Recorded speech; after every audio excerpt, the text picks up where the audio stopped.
वासुदेवाय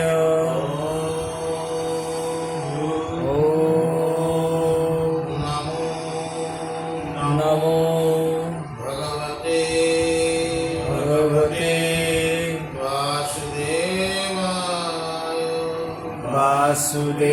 वासुदेवाय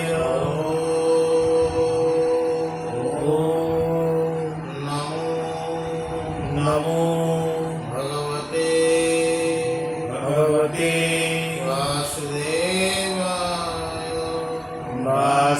वासुदेवाय नमो भगवते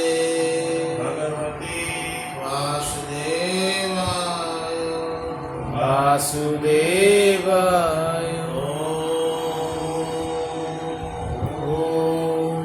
कृष्णाय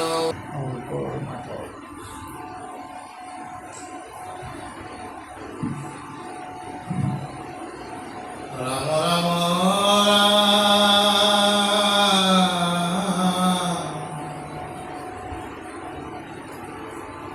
राम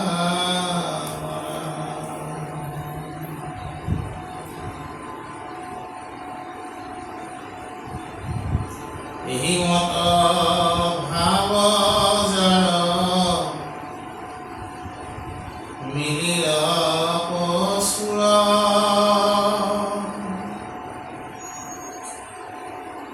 गुसे लज्जारी माया एरि होए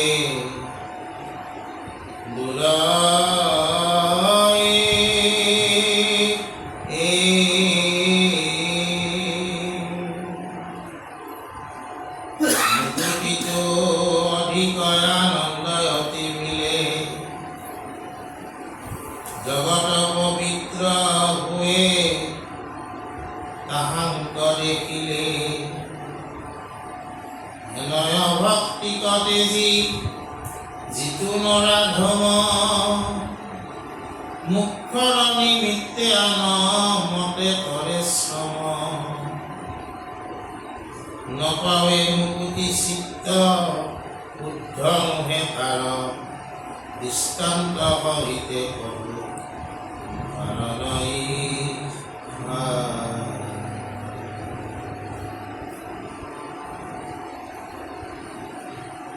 কালি আমাৰ ৰত্নাৱলীত কোৱা হৈছিল যেতিয়া উদ্ধৱে আত্যান্তিক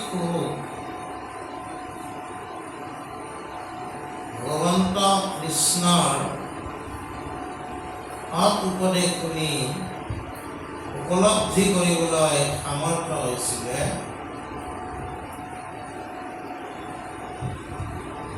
তেওঁ আনন্দতে নাচিছিলে।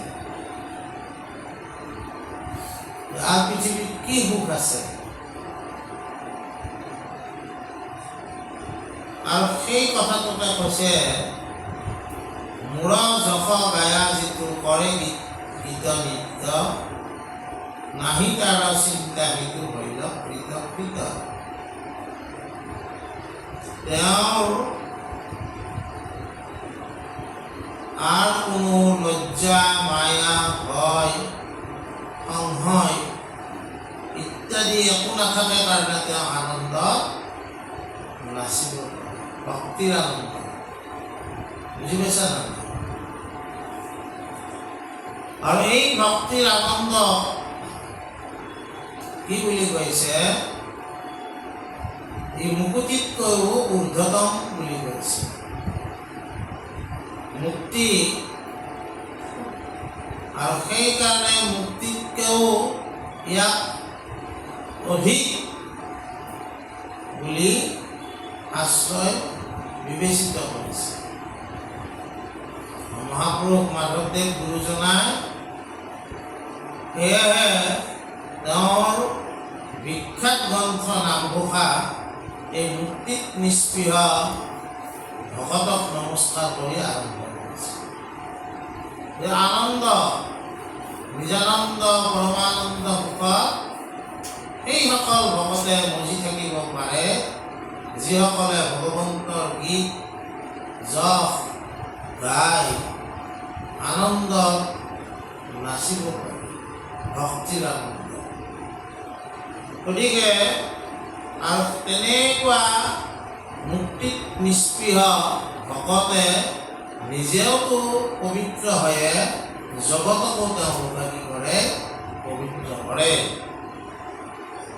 আৰু কৈছে কি যে এই মুক্তিৰ অৰ্থে তুমি বহুত শ্ৰম কৰা কিন্তু সেই শ্ৰম অসাৰ্থক হ'ব যেতিয়ালৈকে তোমাৰ আত্মশুদ্ধি নহয়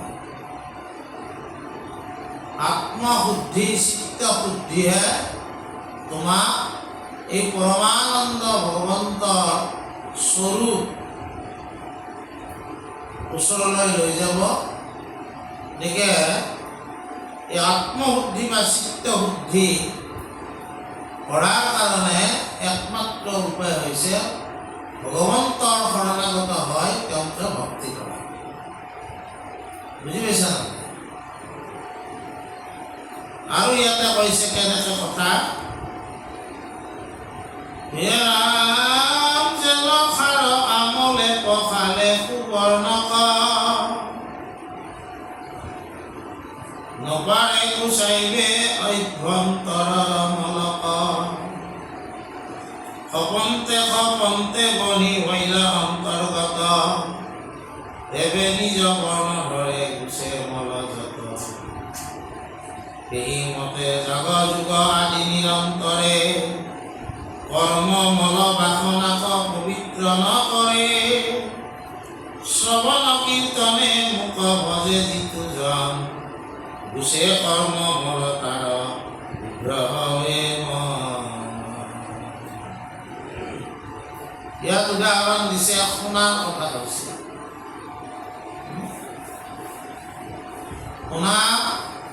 সোণাৰীবিলাকৰ ওচৰত এটা খাৰ আৰু এটা আমল বুলি গুটিৰ নিচিনা বস্তু থাকে এইটোৰে প্ৰথমতে সোণাখিনি ব্ৰাছেৰে ঘূৰে কিন্তু তথাপি সি সম্পূৰ্ণ চাফা নহয় যেতিয়ালৈকে তাক পুৰা নহয় পুৰি দিলেহে সি সম্পূৰ্ণ চাফা হয়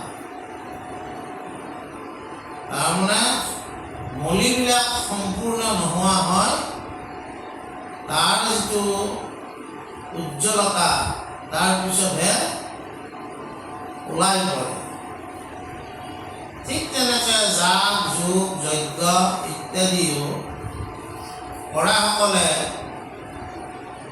নিজে নিজক পুৰাৰ দৰে কৰিব পাৰে বুজি পাইছা কিন্তু শ্ৰৱণ কীৰ্তন ভক্তি ধৰ্ম যিসকলে কৰিছে তেওঁলোকে পুৰা নাজাকাও পবিত্ৰ হ'ব বুজিছা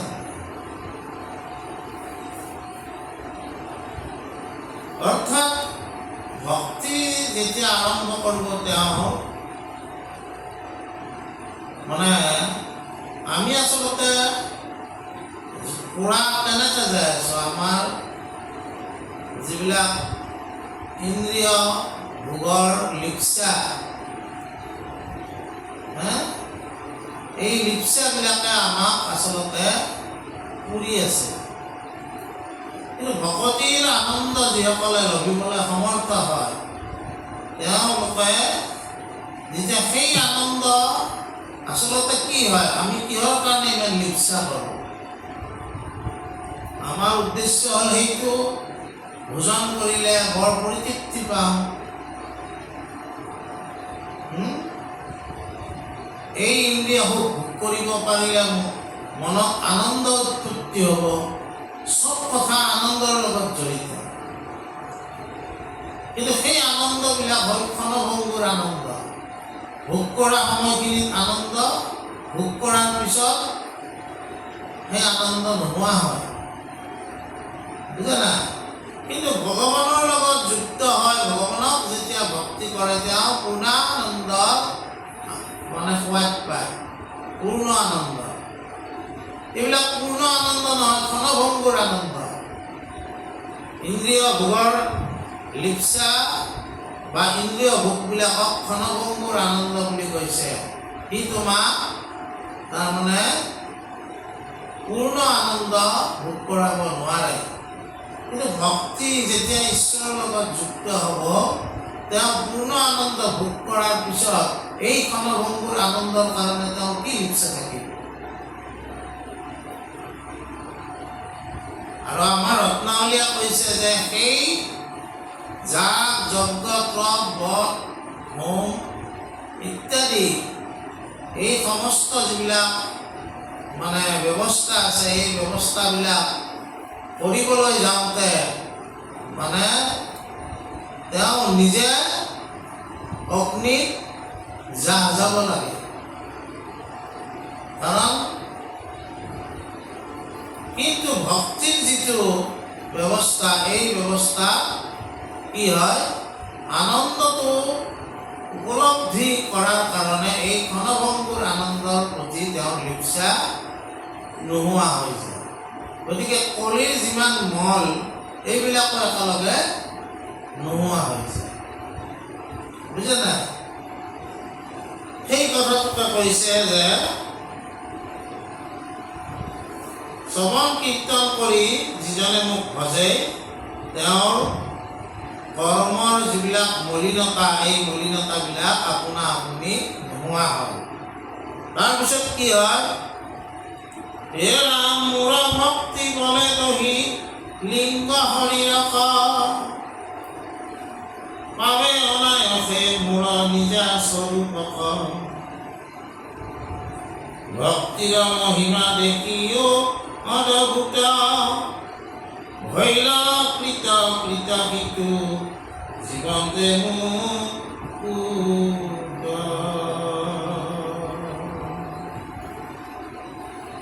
এই ভক্তি কৰাৰ ফলত ভক্তিৰ বলতে কি কৰে, এই যিটো লিংগ শৰীৰ এই লিংগ শৰীৰক দাহন কৰে ভক্তিৰ দ্বাৰা। আৰু যিটো স্বৰূপ আছে শৰীৰৰ ভিতৰত যিটো স্বৰূপ আত্মা এই আত্মাক তেওঁ জানিবলৈ প্ৰয়াস কৰে। গতিকে ভক্তিৰ ইমান অদ্ভুত মহিমা যিয়ে তাৰমানে স্বৰূপ আত্মাক জনাৰ কাৰণেও বাট মুকলি কৰি দিয়ে। আৰু সেইকাৰণে কৈছে সেইসকল লোক বিষ্ণুময় দেখে যিটো সমস্ত জগত জীৱন্তে মুকুত হোৱে অচিৰ কালত তেওঁলোকে গোটেই জগতখনকে বিষ্ণুময় দেখে।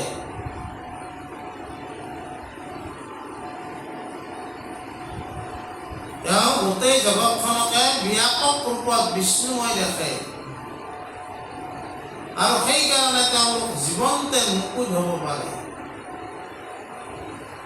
আমি আমাৰ মৃত্যুৰ পিছত কি কৰে, আমাৰ যিবিলাক ল'ৰা ছোৱালী আছে তেওঁলোকে আত্মাৰ মুক্তি কামনা কৰি কোনোবাই হয়তো শ্ৰাদ্ধ মানে ব্ৰাহ্মণ মাতি শ্ৰাদ্ধ কৰে আৰু কোনোবাই হয়তো হৰিনাম ভকতসকলক মাতি শ্ৰাদ্ধ কৰে। বুজা নাই? অৰ্থটো কি যে এই লোকত থাকোঁতে আমাৰ পিতৃ মাতৃয়ে যদি কিবা ভুল কৰিছিলেও সেই ভুলৰ কাৰণে আপোনালোক সমস্তকে আমি য'ত যি পূজা কৰিব লাগে কৰিছোঁ, য'ত যি দিব লাগে দিছোঁ। এই পিতৃক এই দুখসমূহৰ পৰা মুক্ত কৰি তেওঁ স্বৰ্গপ্ৰাপ্তি কৰা। আৰু হৰিনাম গোৱাসকলে কি কয় যে কিবা যদি গুৰুদেৱ নাম ভকতৰ চলচিত্ৰ দুখ অপৰাধ ৰৈ গৈছে, সেই অপৰাধৰ পৰা মুক্ত কৰি তেওঁক বৈকুণ্ঠ লোকলৈ লৈ যায়, এই বুলি প্ৰাৰ্থনা কৰা হয়। গতিকে এই প্ৰাৰ্থনা এই ভকতসকলৰ কাৰণে নকৰিলেও হয়, কাৰণ তেওঁলোক জীৱনতে ইতিমধ্যে মুকুট হৈ যায়।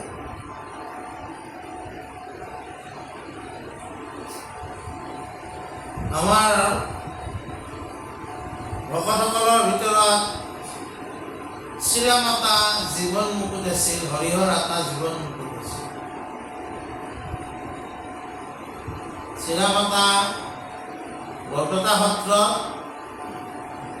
মঠটো আমি দেখিছোঁ না, মঠৰ সন্মুখে সন্মুখে এটি নাদ আছে, সৰুকৈ নাদৰ এটা ঘৰ যে আছে তাতো শ্ৰীৰামাতাৰ ভুচি আছে।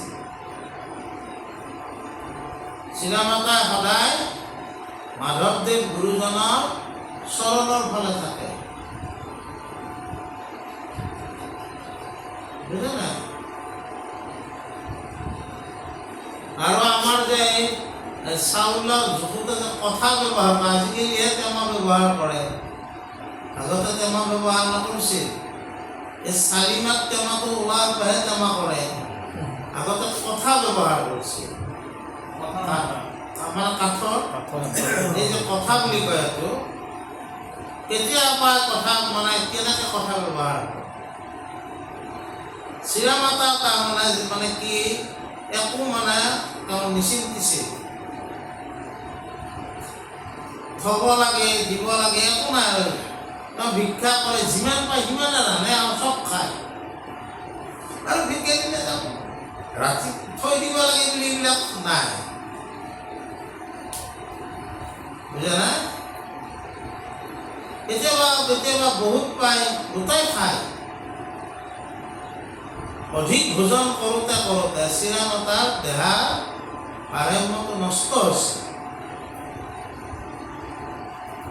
শৰীৰটো মানে যিটো ভাৰসাম্যত থাকিব লাগে সেই শৰীৰটো নষ্ট হৈ গৈছে। তেওঁৰ হয়তো পেটটোৱে বেছিকৈ ওলাই গৈছে, জানা শৰীৰটো দেখাত বেয়া হোৱাৰ কাৰণে ভকতসকলে কোৱাকৈ কৰি মাধৱদেৱক ক'লে বোলে শ্ৰীৰামে একদিনত ভিক্ষা কৰিবলৈ যায়, যি পায় চব ৰান্ধি খায়, একো নথয়। বোলে এইটোতো বেয়া হৈছে, মাতা শ্ৰীৰামক। মাতি আনিলে, শ্ৰীৰাম তোমাৰ পিছে চাউল কথাৰ কথা কোৱাচোন। বোলে বাপ ভিক্ষা মাগিবলৈ যাওঁ, যি পাওঁ সকলো ৰান্ধি খাওঁ। এই আজিৰ পৰা এইটো মই তোমাক কথা দিলোঁ, মানে কথা এটা দিলা, এইটো চাউল জোখোতে তুমি 4 বাৰ ঘঁহিবা দিলা, আৰু চাউল জুখিছো 4 বাৰ ঘঁহিবা, জানা, আৰু তেনেকৈ ৰান্ধি খাবা। গুৰুৰ আদেশ চবটো পালনে কৰিছিলে। মাতা গুহাত লাগি গেলা, 8 বাৰ ঘঁহাই দিলা, যেনে কাঠৰ বস্তুবিলাক ধুলি হৈ যায়। এনেকৈ তাৰমানে 6 মাহমান গ'ল, যাই একদিন মাধৱদেৱ গুৰুজনাই তাৰমানে শ্ৰীৰামাতাক মাতি পঠিয়ালে, বোলে শ্ৰীৰাম আমি কোৱা মতে ভোজন কৰি আছানে? বোলে বাপ হয়, পিছে কথাটো লৈ আহাচোন। লৈ আহোঁতে দেখিছে যে সেই মানে তেওঁৰ মানে এক পাক পৰিছে আৰু এক পোৱা চাউল নাখালে তেওঁৰ আকৌ অসুখ হৈ যায়। আমাৰ সুষম, আমি যি আহাৰ খাওঁ সুষম হ'ব লাগে, বেছিও খাব নালাগে, কমো খাব নালাগে, বুজা নাই? গতিকে মাধৱদেৱ গুৰুজনাই বোলে ইয়াতকৈ কমি গ'লে শ্ৰীৰামৰ শৰীৰ দুৰ্বল হৈ যাব। শ্ৰীৰাম আজিৰ পৰা আমি বাক্য কৰা হ'ল তুমি আৰু চাৰিবাৰ আগবাৰ ধৰিব নালাগে। আজিৰ পৰা এইটোৰে যি চাউল মুঠি উঠে সেইখিনিয়ে তুমি ৰান্ধি খাবা। আৰু সেনেকৈ আমাৰ সমাজত এই চাউল জোখাৰ কাৰণে কথাৰ ব্যৱহাৰ আহিব। এক কঠি চাউলত দুজনে খাব পাৰে, 2 কঠি চাউলত 4জনে খাব পাৰে। এনেকুৱা কৰি আৰু বিশেষকৈ আমাৰ সত্ৰবিলাকত এই কথাৰ ব্যৱহাৰটো এতিয়াও চলিয়ে আছে, বুজা নাই? গতিকে আমাক আজি এইটোৱে কৈছে যে এই জীৱন মুকুট বুলি যে আমি ক'লোঁ, শ্ৰীৰামাতা গুৰুৰ ওপৰে শুনি শুনি গুৰুৰ চৰণ হেবি হেবি, বুজা নাই? তেওঁ কি হ'ল?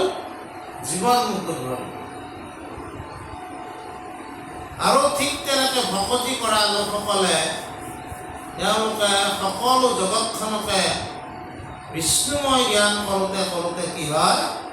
বিষ্ণুময় দেখা যিটো সমস্ত জগত জীৱন্তে মুকুত হয় অচিৰ কালে, অচিৰ মানে সোনকালে। তাৰপিছত কি কৈছে? হে ৰাম তথাপিতো প্ৰাৰ্থনা কৰ ভকতিক, জানিয়া আনন্দ অতি মুখ্যটো অধিক।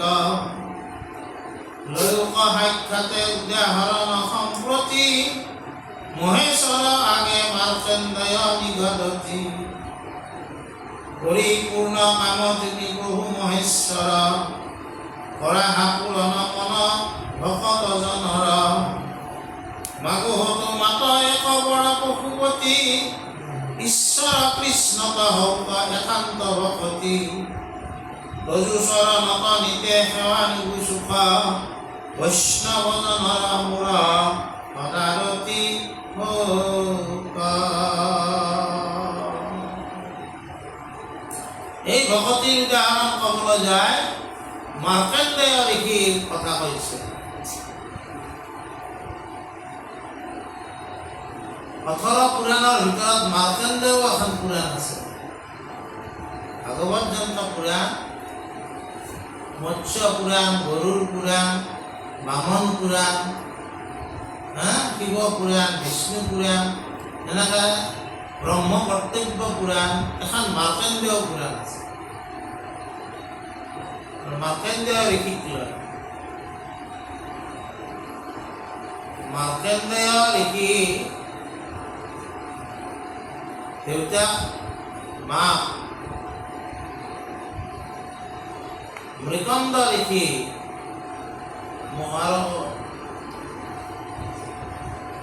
মৰুন্ধতী তেওঁলোকৰ পিতৃ-মাতৃ আছে।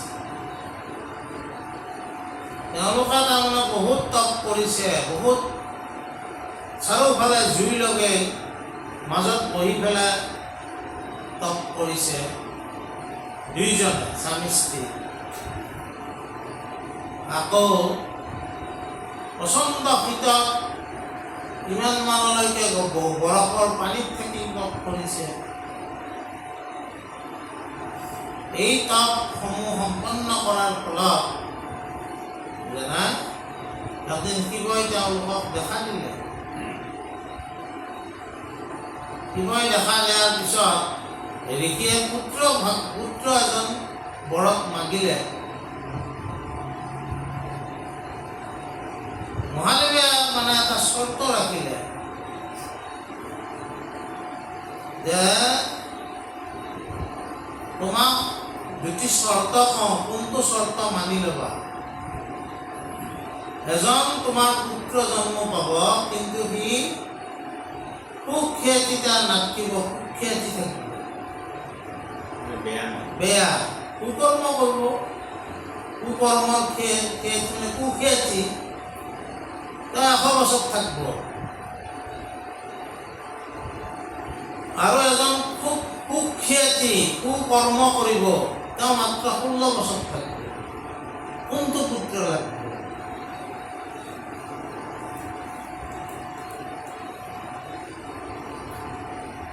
ঋষিয়ে চিন্তা কৰিলে, পৰিবাৰৰ লগত আলোচনা কৰিলে, তেওঁলোকে মানে মহান ঋষিটো, তেওঁলোকে এই 16 বছৰীয়া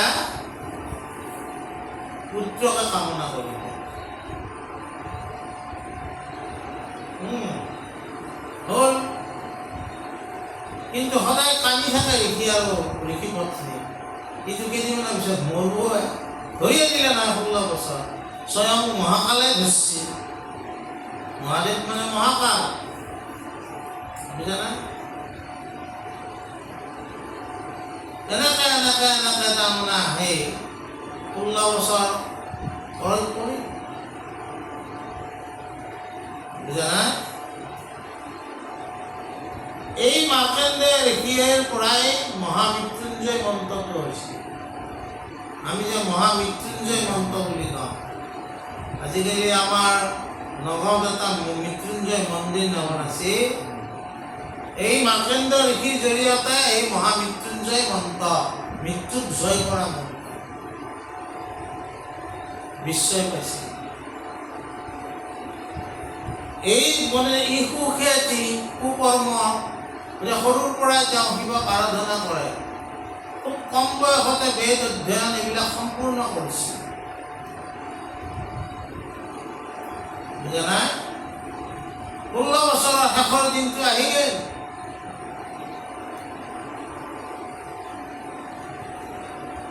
তেতিয়া যমৰাজাই তাৰমানে দূত পঠাই দিছে, লৈ আহ, সময় শেষ হৈছে নহয়, যে মৃত্যুৰ লোকক আহিব লাগিব। কিন্তু তেওঁ এনেকৈ কিবা লিংগটোক ধৰি, লিংগত সাপ্তা মাৰি এই মন্ত্ৰটো গাই আছে, মহামৃত্যুঞ্জয় মন্ত্ৰ। কি আছিল? ওম ত্ৰম্বকম যজামহে সুগন্ধি পুষ্টি বৰ্ধনম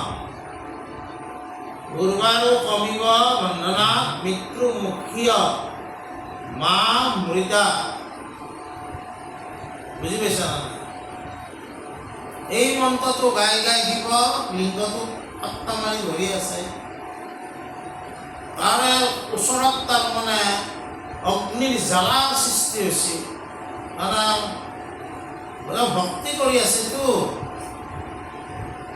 যম যেতিয়া অগ্নিৰ জ্বালা পায়, যমক যাই কৈছে বোলে আমি তাতে প্ৰৱেশ কৰিব নোৱাৰিম। মানে তেওঁ য'ত আছে তাৰ বহুত দূৰৰ পৰাই তাপ লাগে, সেই তাপ আমি অতিক্ৰম কৰিব নোৱাৰোঁ, আমি গুচি আহিছোঁ। যমে বোলে সেই নিয়ম মতে চব হ'ব লাগিব। যম মানে কি? নিয়ম হে। নিয়ম মানে কি? মই জন্ম পাইছোঁ এতিয়া মোৰ বেলেগ, সেইটোৱে নিয়ম, এটাই বেলেগ নহয়। যমে নিজে আহি গেল, মানে মোহৰ পিছি পিছি, যমে মোহৰ পিছি ধেৰ উঠি আহে। তাৰপিছত কাল পাশ মানে কাল জৰিডাল লৈ আহিছে, লৈ আহি পেলাই যমে মাৰি দিলে জৰিডাল। বুজি পাইছা নহয়? জৰিডাল মাৰি যাওঁতেতো আধা মানে মাৰ্কেণ্ডেয় ঋষিৰ গাত পৰিল, আধা শিৱলিংগত পৰিল, মহাবিস্ফোট হয়। তাৰপৰা শিৱৰ আৱিৰ্ভাৱ হয়। শিৱই কৈছে তই একো কিয় কৰিলি? তই কালহে, মই যে মহাকাল, তই নাজান নেকি? এইটো মহাকালক ভক্তি কৰি আছে। এই বুলি যমক তাৰমানে ক'বাকে ত্ৰিশূল মাৰি দিলে, মহাকালে কালক শেষ কৰি দিলে।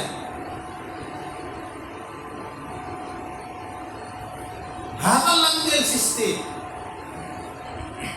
নিয়মে যদি নাথাকে সৃষ্টি কি হ'ব জম মানে আচলতে নিয়ম তাৰপিছত কি হ'ল চবে প্ৰাৰ্থনা কৰিলে মাৰ্কণ্ডেয় ঋষিও প্ৰাৰ্থনা কৰিলে কৰোঁতে যমক পুনৰ সংস্থাপন দিলে মহাকালে কালক আকৌ সংস্থাপন দিলে এই মাৰ্কণ্ডেয় ঋষিও মহাদেৱৰ জৰিয়তে মহাদেৱক পূজা কৰোঁতে কৰোঁতে ভক্তি কৰোঁতে কৰোঁতে এনেকুৱা পৰ্যায়লৈ আৰোহণ কৰিলে তেওঁ এটা ভুল কৰি পেলালে সেইটো হ'ল মায়া দৰ্শন কৰিব ইচ্ছা হ'ল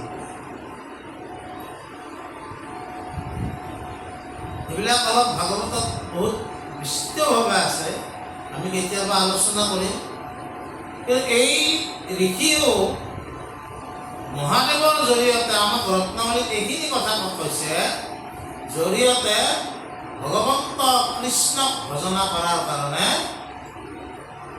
চেষ্টা কৰিব বৈষ্ণৱৰ জৰিয়তে বিষ্ণুক জনাৰ উপায় চিন্তা কৰিব বিষ্ণু বৈষ্ণৱৰ কিঞ্চিত কোন আহিবে দুইৰো কথা কয় পাতকৰ স্কন্ধ আছে মহাদেৱ কি মহাদেৱ বৈষ্ণৱ গতিকে বৈষ্ণৱক তেওঁ ভক্তি কৰি কৰি কৰি ভক্তি কৰাৰ লগতে বৈষ্ণৱৰ জৰিয়তে বিষ্ণুক জনাৰ ভক্তি কৰাৰ কথা ভাগৱতত ৰচনা হৈছে আৰু সেইখিনি কথাকে বৃহৎভাৱে তাৰমানে কি হ'ল মাৰ্কণ্ডেয় পুৰাণত আছে এই মাৰ্কণ্ডেয় ঋষিৰ কথা কিয় ক'লে তাৰমানে কৈছে যে এই মাৰ্কণ্ডেয় ঋষিৰ আয়ু আছিল 16 বছৰ 16 বছৰত যমে নিব আহিল কিন্তু যমক শুনি আকৌ তাৰমানে মৃত্যুকে বধ কৰিলে মহাকালে তাৰমানে ভকতিৰ ইমান মহিমা যেতিয়া ভক্তি কৰে থাকে মৃত্যু তেওঁৰ ওচৰলৈ আহি কিনি যোৱা মাৰ্কণ্ডেয় ঋষি নিয়াৰিলে মৃত্যু আৰু তেওঁক বৰ দিলে কি যে তুমি চিৰঞ্জীৱী হ'বা আছিল কি 16 বছৰহে আছিল হা বুজি পাইছা না নাই যে এটা অসুস্থমা চিৰঞ্জীৱী পৰশুৰাম ঠিক তেনেকৈ মাৰ্কণ্ডেয় ঋষি আজিলৈকে থকা বুলি বিশ্বাস কৰা গতিকে আমাৰ কথাটো হৈছে কি এনেকৈ এই মাৰ্কণ্ডেয় ঋষিৰ কথা জৰিয়তে আমাক ভক্তিৰ মহিমা আমাক বুজাইছে আৰু সাধনাতে সৰ্বসাধনাত ভিতৰত শ্ৰেষ্ঠ সাধনা ভক্তি বুলি আমাক ৰত্নাৱলীয়ে কৈছে আৰু এনেকুৱা ভক্তি সাধনা যি সাধনা কৰিলে মৃত্যুও আহি ভকতক নিব নোৱাৰে গতিকে ভক্তিৰ মহিমা এইখিনি কথা আমি আজি আলোচনা কৰিলোঁ গতিকে পৰৱৰ্তী সময়ত আকৌ কৰিম কৃষ্ণ